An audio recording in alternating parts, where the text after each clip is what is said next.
Hai semua, balik lagi sama gue ya.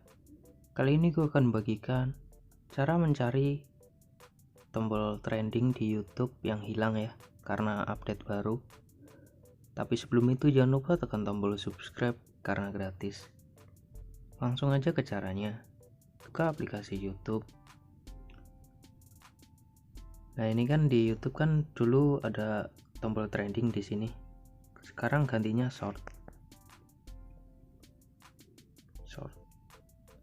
Ini seperti TikTok ya, video pendek 15 detik, berapa detik gitu. Untuk mencari tombol trendingnya atau menu trending, kalian ke atas terus pilih eksplorasi. Ini di atas eksplorasi. Sudah itu ada pilihan trending di atas ini.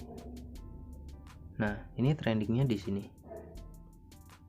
Ini trending terbaru. Trending ada musik, game, film. Caranya seperti itu ya. Kalian pergi ke eksplorasi di atas, terus pilih trending.